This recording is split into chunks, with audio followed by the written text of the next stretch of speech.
ውዶችዬ የምወዳችሁ እንዴት አላችሁልን? በሌላ በቆንጆ ፊልም መተናል። ፊልሙ እንደምትወዱት እርግጠኛ ነኝ። ላይክ እና ሰብስክራይብ ማድረግ እንዳይረሳ።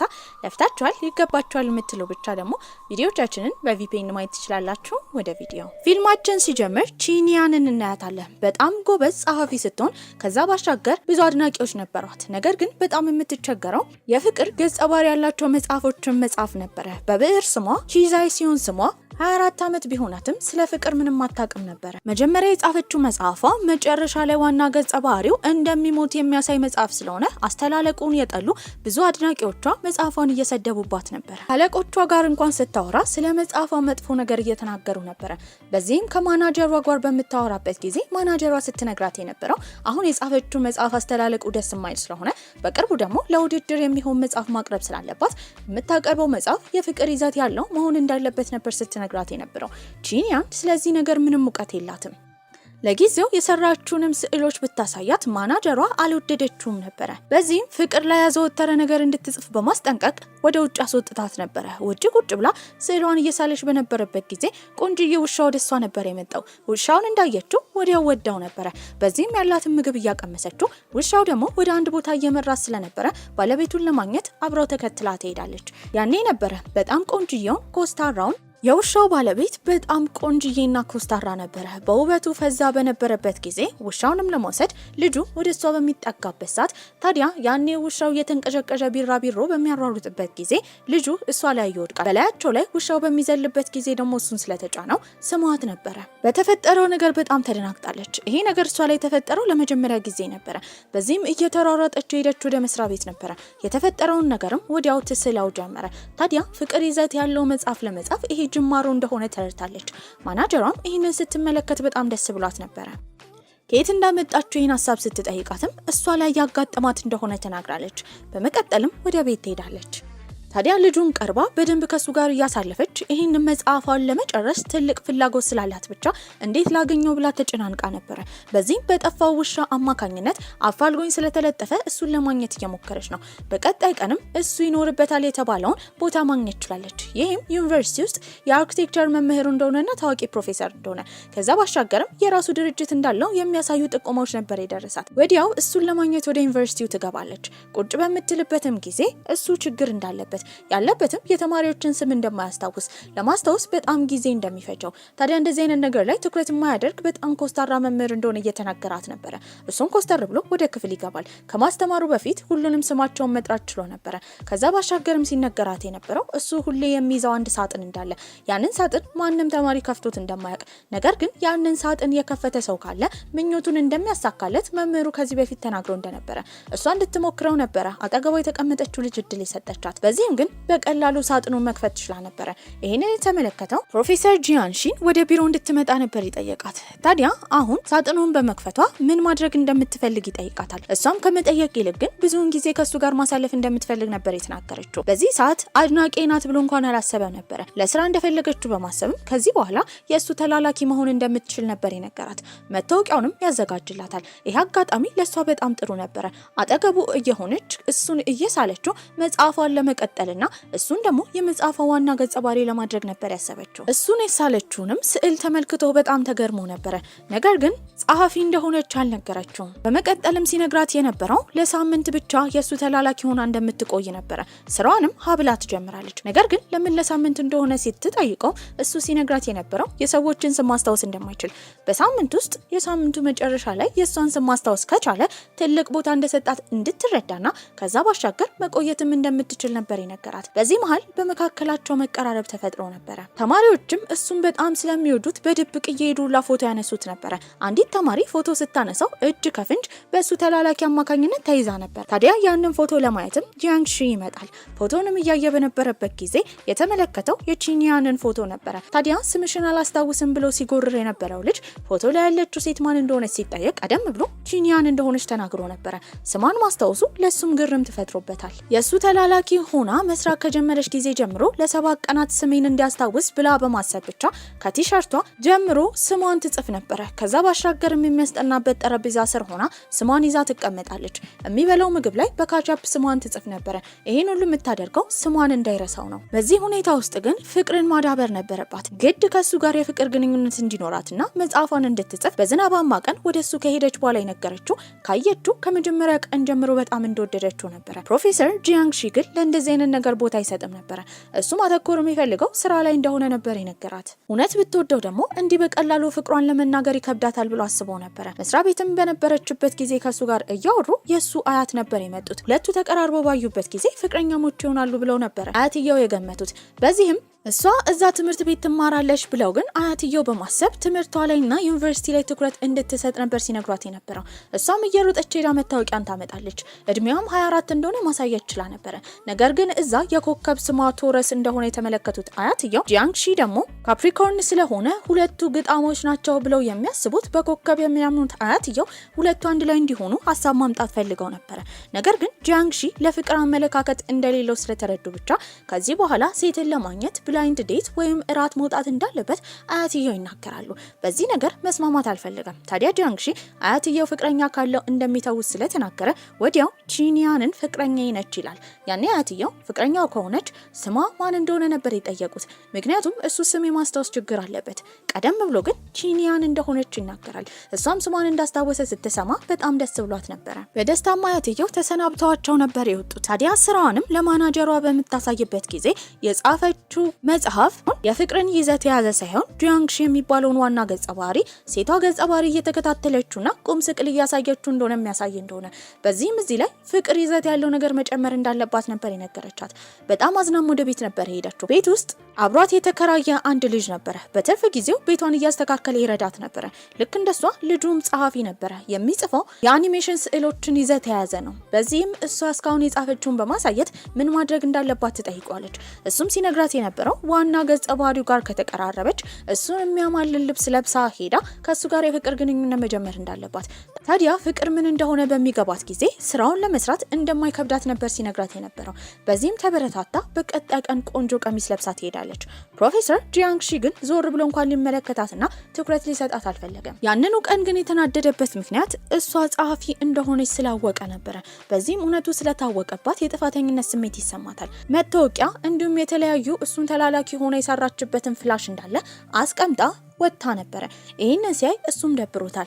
ነገር ግን ስለዋሸችው ቆይ ማለትን አልፈለገም ነበረ። ታዲያ እሷም ማናጀር ደውላ ስትነግራት የነበረው በቅርቡ ውድድሩ ስለሚወዳደሩ ታዲያ እሷም ስዕሏን ቶሎ መጨረስ እንዳለባት ነበረ። ታዲያ እሷ ትታ የወጣችውን የተለያዩ ስዕሎች የተመለከተው ጂያንግሺ በችሎቷ አድንቋት ነበር። ለውድድሩም እንዲሆን እየሮጠች ቤት ከሄደች በኋላ ለረጅም ሰዓት ቁጭ ብላ ስትሰራ ነበረ። ጠዋት ላይ ራሷን እንደማዞር እያላት ነው። ከባድ ትኩሳት ቢኖርባትም እንደምንም ብላ ለመጨረስ ነበር ያሰበችው። እንደ እርዳታ አብሯት የሚኖር ጓደኛዋን ጠይቃ ነበረ። ጂያንግሺ ደግሞ ያኔ በጣም ትልቅ ሴሚናር ስብሰባ ነበረው። አዲስ ጸሐፊ ብትቀጠርለትም ያቺ ተላላኪው ግን አሁን የሚያቀርቡትን ፓወርፖይንት ፍላሽ ላይ ፋይሉን ማግኘት ስላቃታት ግድ ማምጣት እንዳለባቸው ነበር ስትነግረው የነበረው። እንደ ባካፕ አድርጋ ደግሞ ቺኒያን አላስቀመጠችም ነበር። በዚህም ለሷ በተደጋጋሚ ይደውልላታል። እሷ ከጓደኛዋ ጋር ስዕሏን ለመጨረስ በስራ ተውጣ ስለነበረ ስልኳን ዞር ብላ አላየችውም ነበር። ለረጅም ሰዓት እሱም ሲደውልላት እሷም ሳታነሳ ስራዋን ከጨረሰች በኋላ ስልኳን በምታይበት ጊዜ ከሱና አዲስ ከተቀጠረችለት ተላላኪው ብዙ ስልክ ተደውሎላት ነበረ። ደውላም ስትጠይቀው የተፈጠረውን ነገር ሲነግራት እየሮጠች ሄደችው ወደ ሴሚናሩ ነበረ። ወደ ሴሚናሩ ሄዳ ፍላሹን ለማቀበል ትሄዳለች። ይቅርታም ጠይቃው ነበረ።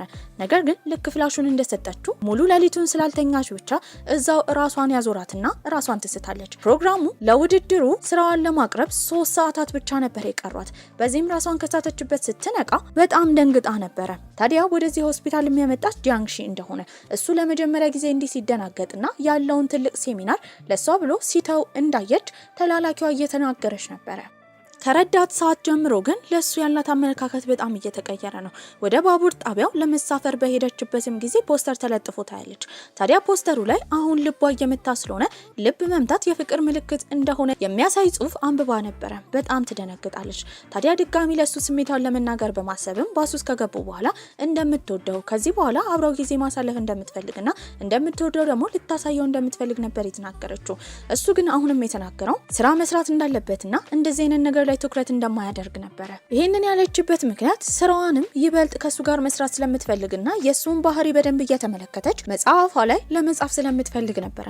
ያኔ ለማናጀሯ ነበር ስልክ የደወለችው። ሰዓታት ስላለፉ በጣም ፈርታለች። ማናጀሯ ግን የነገረቻት ከአንድ ሰዓት በፊት የውድድር ስራዋ ስለገባ በጣም ቆንጆ እንደሆነ በዚህም በቅርቡ ለውድድሩ እንደምትካተት ትነግራታለች። ይሄንን ያደረገላት በእርግጠኝነት አብሯት የሚኖረው ጓደኛዋ ነው ብላ አስባ ነበር።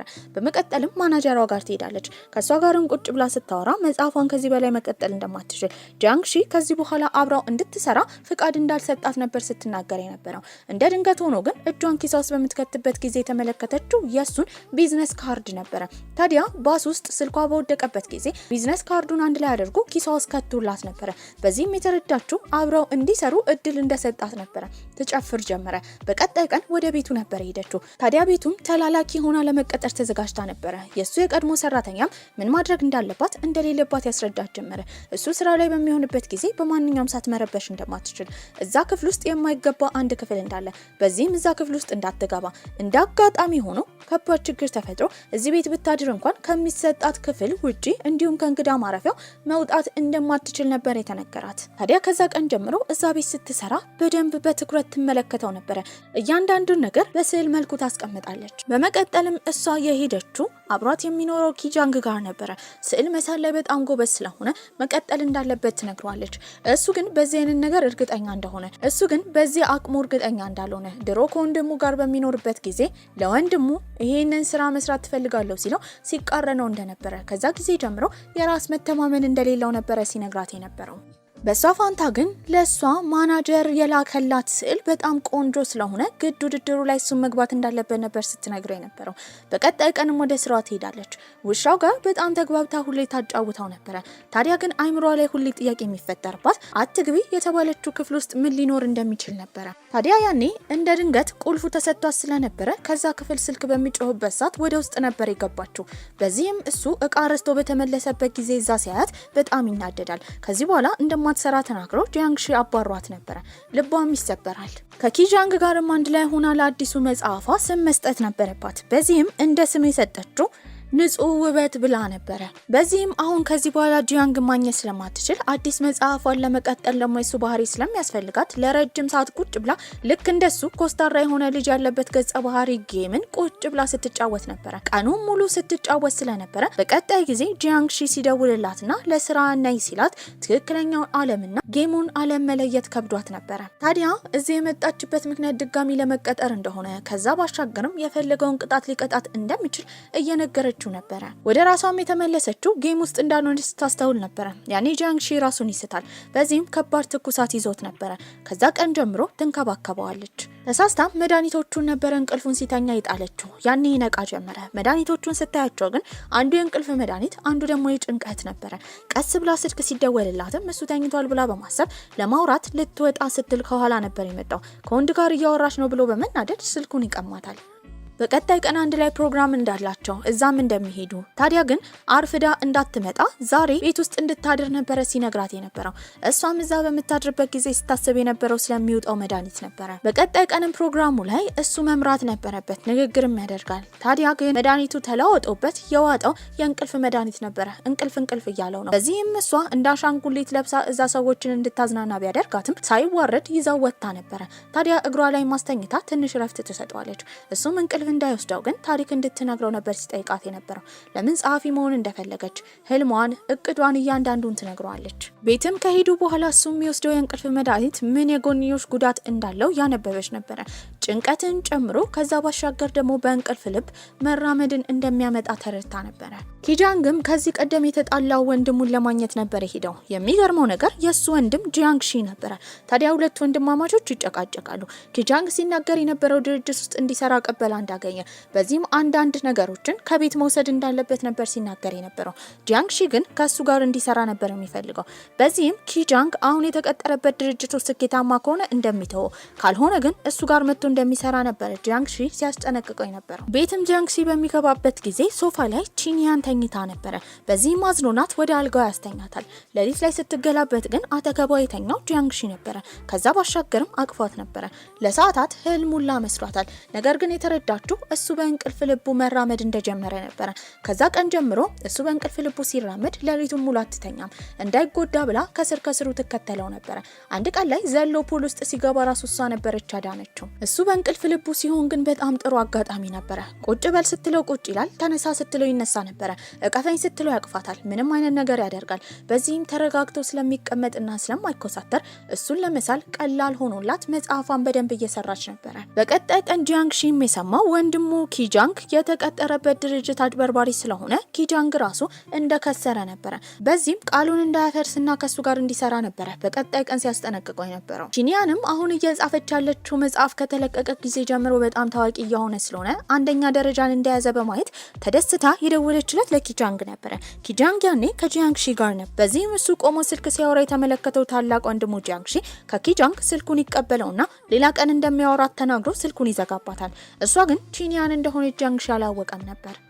ሺንሺን ጋር የሚሄደው ኪጃንግ እሷን አዋርቶ እሷ ድርጅት ውስጥ እንዲሰራና ጸሐፊዋ እንዲሆን ማመቻቸት ስራ ችላላት ነበር። በሌላ በኩል ቺንያን ጂያንግሺ ጋር በነበረችበት ጊዜ መሬት ላይ ይወድቃል። በዚህም እሷ ልታነሳው ስትሞክር ጎትቶ ስማት ነበር። በዚህም ወደ ራሱ ይመለሳል። የተረዳውም በእንቅልፍ ልቡ እንደሚራመድ እሷ እንደምታቀበትና እስከዛሬ ስትንከባከበው እንደነበረ ነው። ኪጃንግም ቺንያን ከጂያንግሺ ጋር እንደምትሰራ በእሷ ማናጀር አማካኝነት ስላወቀ እሷን ለመውሰድ አመሻሽ ላይ ወደ ቤት መጥቶ ነበር። ከጂያንግሺ ቤትም ሲወስዳት የተመለከተው ጂያንግሺ በጣም ተናዶ ነበር። በዚህም ሁለቱ አንድ ላይ ልክ እንደ ፍቅረኛሞች ይመስላሉ። የፍቅር ግንኙነት አላቸው ብሎ በመቅናትም ጂያንግሺ ተከትሏቸዋል። ታዲያ አንድ ላይ ቤት ሲገቡ ሲያይ ደግሞ በጣም ይናደዳል። ከመናደዱ የተነሳ ለእሷ በጣም ብዙ ስራ በኢሜይል መልኩ ከላከላት በኋላ አሁኑኑ ወደ ቤት እንድትመለስ፣ ታዲያ እሱ ጋር ሆና መስራት ያለባትን እንድትጨርስ ነበር ሲነግራት የነበረው። ከዛ ቤት እየሮጠ ነበር ወደ ራሱ ቤት የተመለሰው እንደተከተላት እንዳያስታውቅ። በዚህም እሷ በቦታው በምትደርስበት ጊዜ ወደ ስራ እንድትገባ ነበር ያዘዛት። ታዲያ በእንቅልፍ ልቡ ያጠፋው ጥፋት እንዳለ ይጠይቃታል። እሷ ምንም እንዳላደረገ ከእንቅልፉ የሚነሳበትና የሚሄድበትን ምክንያት እንዳወቀች፣ እሱን በጭንቀትና ውስጡ የደበቀው አንድ ሚስጥር ስላለ ስለዛ ሚስጥር ሲያስብ እንደሆነ እንዳወቀች፣ በዚህም ግን በዛ ጊዜያቶች ምንም እንዳላጠፋና አሁን ደግሞ እሷ የወጣችው ወክ ልታደርግ እንደሆነ፣ ወክ የምታደርገው ደግሞ ከቤት ሰራተኛዋ ወይም ደግሞ አብሯት የቤት ኪራይ ከሚከፍል ጓደኛዋ ጋር እንደሆነ ተናግራለች። በመካከላቸው ምንም ግንኙነት እንደሌለ የተረዳው ጂያንግሺ ደስ ይለዋል። ቺንያንም አሁን መጽሐፏ በጣም እየታወቀ ነው። በዚህም የስራ ባልደረቦቿ እንደ ድሮ አይንቋትም ነበረ። ትልቅ ክብርን ታገኛለች። ስራንም ጂያንግሺ ጋር ቀጥ ብላ ነበር የምትሰራው። ፑሉን እያጸዳች በነበረበት ጊዜ ግን ፍዝዝ ስትል እንደ ድንገት ፑል ውስጥ ትወድቃለች። ልብስ ስለሌላትም ጂያንግሺ አውጥቶ የሰጣት የወንድሙን ቲሸርት ነበረ። ከወንድሙ ጋር በተጣላበት ጊዜ እቃውን እንዳለ ጥሏል ብሎ ቢያስብም አሁንም ግን እሷ ቲሸርትን ስለለበሰች የድሮ ታናሽ ወንድሙን እያስታወሰው ነበር። ታዲያ እሱንም ስትጠይቀው የነበረው ቆንጆ አስተላለቅ ያላቸው ተረት ተረቶችን እንደሚወድ፣ እሱ ለእንደዚህ አይነት ነገር ቦታ እንደሌለ ይናገራል። ያኔ ግን ድብቅ ክፍል ውስጥ በገባችበት ጊዜ ያንን እንዳየች ትናገራለች። በማየቷ በጣም ተናደው ነበር። ታዲያ ሌሊት ላይም እንደተለመደው በእንቅልፍ ልቡ ወደ እሷ ነበር የመጣው። እየጎተተ የወሰዳት ወደ ደበቀው ክፍል ነበረ። ታዲያ እምቢ ብላ ብትታገለውም ጎትቶ ያስገባታል። ውስጥ በምታይበት ጊዜ ተረትን የያዙ የተለያዩ አሻንጉሊቶች እንዲሁም መጽሐፎች ነበሩ። በዚህም ወደ ራሱ በሚመለስበት ጊዜ እዛ ክፍል ውስጥ ያገኛታል። ተናዶ ነበረ። ጎትቶ እንዳመጣት ግን ትናገራለች። በአሁኑ የራሱ ጥፋት ስለሆነ አልተናደደም። ከሱ ጋር ባለ ቅርርብ በጣም ደስተኛ የሆነች ስለሆነ የጠየቀችው በቅርቡ ርችት የሚፈነዳበት ፌስቲቫል ስላለ እዛ ፌስቲቫል ላይ አብረው እንዲሄዱ ነው። አሁንም በመኮሳተር የነገራት ማተኮር የሚፈልገው ስራ ላይ እንደሆነና ለእንደዚህ አይነት ነገር ቦታ እንደማይሰጥ ትሰጥ ነበር። በጣም ይከፋታል። ታዲያ ግን በቀጣይ ቀን ርችት ፎቶ አንስታ ፖስት እንዳደረገች በተመለከተበት ጊዜ ወደዛ ቦታ እንዲሄዱ ትኬት ይገዛል። በዚህም እንድትመጣ ነበር የጠየቃት። ወደ ቦታው ሲወስዳትም በጣም ደስተኛ ነበረች። አብረው እየበሉ እየጠጡ ነው። ታዲያ መጠጥ ስትጠጣ ግን ሞቅ በሚላት ጊዜ ስትጠይቀው የነበረው ያ ክፍል የማን እንደሆነ የቀድሞ ፍቅረኛው እንደሆነ ነበረ። እሱ መልስ አልመለሰላትም። ርችቱ ሲፈነዳም አብረው እንዲያዩ ነበር የጠየቃት። ቆመው በሚያዩበት ጊዜ ሽክርክሮሽ ውስጥ ይወጣሉ። በዚህም ስትጠይቀው የነበረው የሚያፈቅራት ሴት ካለች ስለሷ ላለማሰብ እንደሆነ ያንን ክፍል እንደዘጋው ነበረ። በዚህም እሱ የተናገረው የሚያፈቅራት ሴት አጠገቡ እንደሆነች ሌላ ነገር እንደማያስፈልገው በመናገር ስሟት ነበረ። በዚህም በጣም ደንግጣለች። አይስክሬም ካልገዛህልኝ ብላ ቅብጥ ብላ ሁላ እየጠየቀችው ነበረ። ታዲያ ሁለቱን አንድ ላይ ደግሞ ኪጃንግ ይመለከታቸዋል። በቀጣይ ቀንም ሁለቱ ወንድማማቾች እንደሆኑ በጓደኛው አማካኝነት ማወቅ ችላ ነበረ። በዚህም ወስዳቸው ምሳ እየበሉ በነበረበት አያታቸው ሆስፒታል እንደገባ ነበረ። ለረጅም ጊዜ ከአያቱ ጋር የተቀያየመው ኪጃንግ የጥፋተኝነት ስሜት ተሰምቶት አያቱን በተደጋጋሚ ይቅርታ ይጠይቀዋል። ሁለቱ ወንድማማቾች እንዲታረቁለት ነበረ የአያትየው ፍላጎት። ኪጃንግም ተስማምቶ ወንድሙ ጋር ለመኖር ነበር ሄደው። እዛ ቺኒያን ስላለች ደስተኛ እንደምታደርገው እርግጠኛ ነበረ። የቤቱን ስራ የሚያሰራቸው ግን ሁለቱን ነበረ። በዚህም ኪጃንግ በጣም ይናደዳል። ሲናገር የነበረው ድሮ ላይ አባታቸው እንዲያጠኑ በጣም ሲያስገድዳቸው እንደነበረ። ታዲያ ቤተሰቦቻቸው ሲለያዩ ወንድሙ አሜሪካ ጥሎት እናቱ ጋር እንደሄደ፣ በዚህ የተነሳ በመካከላቸው መራራቅ እንደተፈጠረ፣ ከዛ ከተመለሰ በኋላ ለመኖር አያታቸው ጋር እንደሄዱ፣ አያቶቹ ጋር በሚኖሩበት ጊዜ ግን ጸባዩ በጣም ሲቀያየር እንደነበር በሀዘን እየተናገረ ነበረ። ዛሬ እንደሚነጫነጨው ምናልባት ልደቱ ስለሆነ እንደሚሆን ኪጃንግም ነግሯት ነበረ። ይህንን በሰማችበት ጊዜ ከጂያንግ ሺን ጋር ተባብራ ልደቱን ቆንጆ ለማድረግ ነበር ያሰበችው። ጂያንግ ልደቱን የሚጠላበትንም ምክንያት እየተናገረ ነበረ። ይህም የሆነው ለልደቱ ቀን አንድ ጊዜ ላይ ትምህርቱን ማቋረጥ እንደፈለገና ከሰው ጋር ተደባድበው ሁላ ወላጅ እንደተጠራ። በዚህም ኪጃንግ ትምህርቱን በስነስርዓት እንዲማር ጂያንግ ሺ ሲነግረው ትምህርቱ ማቋረጥ እንደሚፈልግና መጽሐፍ እንደሚፈልግ መጽሐፉም አኒሜሽን እንደሚሆን እንደተናገረ። በዚህ የተነሳ ሁለት ወንድማማቾች ሊደባደቡ እንደደረሱ፣ በዚህም እቃውን ሁላ ስብርብር አድርጎበት እንደነበረ ከያኔ ጊዜ ጀምሮ ኪጃንግ ከቤት እንደወጣ ነበረ ጂያንግ ሺ ሲናገር የነበረው። እሷ ግን ዛሬ ደስ እንዲለው በማሰብ ቆንጆ የልደት ፕሮግራም አዘጋጅታላት ነበረ። ታዲያ ግን ከወንድሙ ጋር እንዳዘጋጀች የሰማው ኪጃንግ በጣም ተናዶ ከእሷ ጋር ጊዜ ሳያሳልፍ ሁላ ጥሏት ሄዶ ነበረ። በቀጣይ ቀንም አያታቸውን ለማየት በሄዱበት ጊዜ ጂያንግ ሺ እስከዛሬ ላደረገው ነገር ጥፋተኛ ስለሆነ ይቅርታ ጠይቆ ነበረ። ኪጃንግም ቤት በገባበት ጊዜ ወንድሙ የሰጠውን ስጦታ ይመለከታል። እዛ ውስጥም ፎቶ ነበረ። ፎቶውን ተከትሎ ወደ ተደበቀው ክፍል በሚገባበት ጊዜ እሱ በልጅነቱ ጂያንግ ሺ የሰባበረበትን አሻንጉሊቶች፣ መጽሐፎች እንዲሁም ተረት ተረት ያዘሉ የተለያዩ ነገሮችን መልሶ እንዳስቀመጠለት ነበር የተመለከተው። ከዛ ጊዜ ጀምሮ ወንድማማቾቹ አንድ ላይ ሲመገቡ ጊዜ ሲያሳልፉ ግንኙነታቸው በጣም እየዳበረና እየተታረቁ ነበረ። ይህንን የተመለከተችው ቺኒያ ደስተኛ ነበረች። ታዲያ ወደ ባህር ዳርቻው ለመዝናናት በሄዱበት ጊዜ ሴት ለመሆን ቆንጆ ቀሚስ ለብሳ ነበር የመጣት። እንደ ድንገት ስትራመድ ግን ቀሚሱ ይቀደድባታል። ያኔ ጃኬቱን አውልቆ ወገቧ ላይ ያሰረላት ጂያንግ ሺ ነበረ። እሱም በጣም እየወደደችው ነው። እሱ ግን የሚወዳት አይመስላትም ነበረ። ጓደኛቸውም ሁሉንም ከጠራቻቸው በኋላ ያደረገችላቸው ሰዓት ነበረ። ሁለቱ ይህንን ሰዓት ከእጃቸው ላይ የሚወልቀው በመካከላቸው መቀራረብ ከተፈጠረና ልባቸው ከመታ ብቻ እንደሆነ ልጅቷ ተናግራለች። ይህንን የሰማው ጂያንግ ሺ ግን በሌላ መንገድ ነበር የተረዳው። በዚህም በእርግጠኝነት የልብ ምታቸውን የሚጨምረው ሩጫ ነው ብሎ በማሰብ እንድትሮጥ አድርጓት ነበረ። በዚህ አጋጣሚ እግሯን ሁላ ወለም ብሏታል። ያኔ አዝሎ ነበረ ወደ ድንኳናቸው ሲወስዳት የነበረው። እዛ ውስጥም ቁጭ ብለው እንዴት አድርገው ይህንን ሰዓት መፍታት እንዳለባቸው በሚያስብበት ጊዜ ቶሎ ቀድሞ ነበር ይሳማት። ያኔ የልብ ምታቸው በጣም ይጨምራል። ከእጃቸው ላይም ጌጡ ወልቆ ነበረ። እንደሚወዳትን በመጨረሻ ነግሯታል። ታዲያ ግን ከሷ ጓደኛ ጋር ሲያወራ የሰማችው ነገር እሱ መቼም ቢሆን ውሸት ላይ የተመሰረተ ፍቅር እንደማይፈልግ፣ ታዲያ ውሸትን በጣም እንደሚጠላ፣ ሰዎች ውሸት ነግረውት ከሚያደላድሉት ጥሩን ነግረውት በጣም ቢከፋውና ቢያዝን ጥሩ እንደሆነ እየተናገረ ነበረ። ይህንን ስትሰማ ከሱ ጋር ግንኙነት ስትጀምር የቀረበችው መጽሐፍ ለመጽሐፍ እንደሆነ ካወቀባት ይከፋዋል ብላ ነበር ያሰበችው።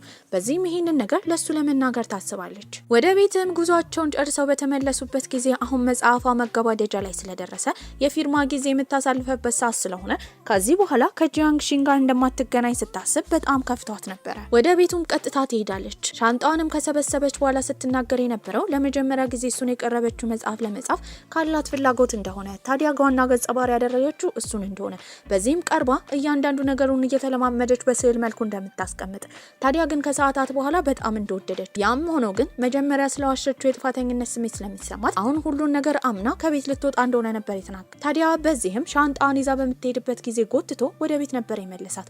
ምናልባት በአይምሮ የፈጠረችው ምናባዊ ነገር ይሆናል ብላ ነበር ያሰበችው።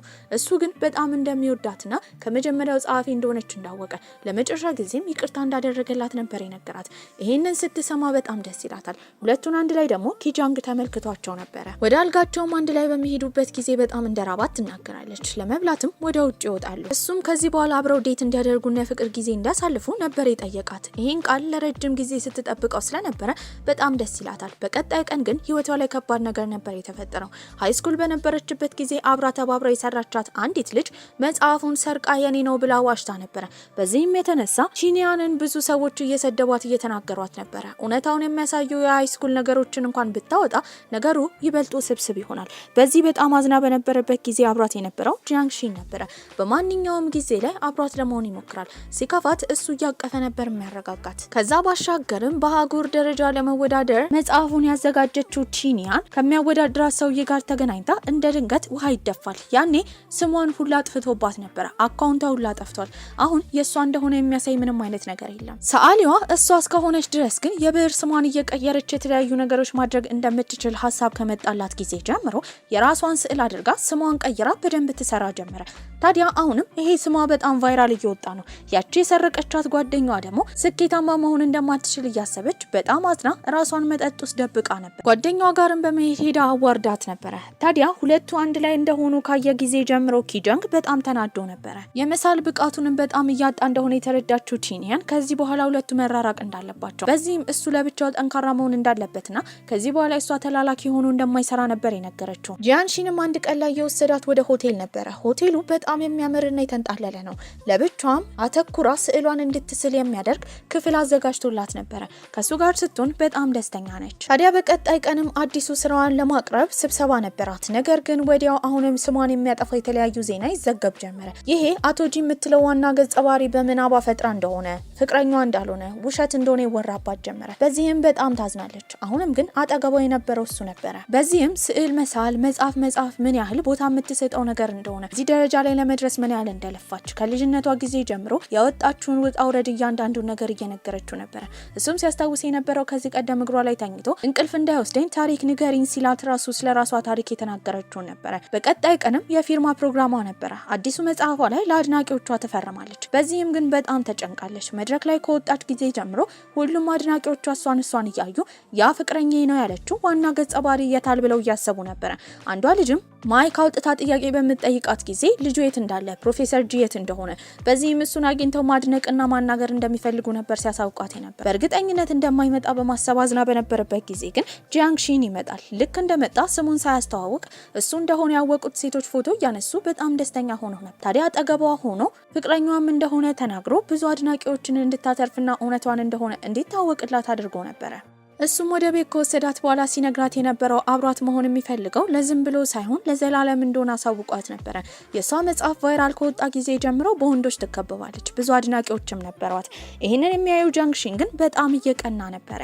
ስጦታም አዘጋጅቶ ቤተሰቦቿን ማግኘት እንደሚፈልግ ነበር የነገራት። ከዛ ባሻገርም እንዲጋቡ እንደሚፈልግ ያሳውቃታል። መጀመሪያ ላይ ይሄ ውሳኔ ልክ አልመሰላትም ነበረ። ታዲያ ግን በጣም ስለምትወደው እሱም ስለሚወዳት ምንም መጠበቅ ስለሌለባት መዘጋጃ ቤት ሄደው መታወቂያቸውን የጋብቻ ሰርተፍኬታቸውን ያገኛሉ። ታዲያ በመቀጠልም የሷ እናት ነበር የደወለችላት። እናትየው ከጂያንግ ሺን ጋር በጣም ተግባብታና ወደው ነበረ። የሷ አያትም እምቢ እንዳይሉና ከተፈራረሙ በኋላ በመናገራቸው እንዳይቀየሟቸው ፈርተው ነበረ።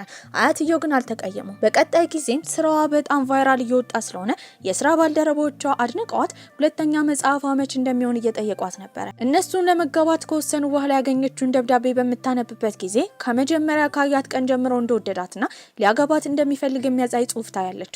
በዚህም በጣም ደስ ብሏት ነበረ። የቬሎ ልብሷንም ትለካለች። ስትለካም እሱ መጥቶ ተንበርክኮ ድጋሚ አግቢኝ ብሎ ነበር የጠየቃት። በዚህም እንደምታገባውና ዛሬ ቀናቸው እንደሆነ ነበር የነገረችው። ለሰርጋቸውም እየተዘጋጁ ሁለቱ ቆንጆ የፍቅር ጊዜ እያሳለፉ ይሄ ቆንጆ ፊልማችን እዚህ ላይ አብቅቷል። ደህና ቆዩልኝ።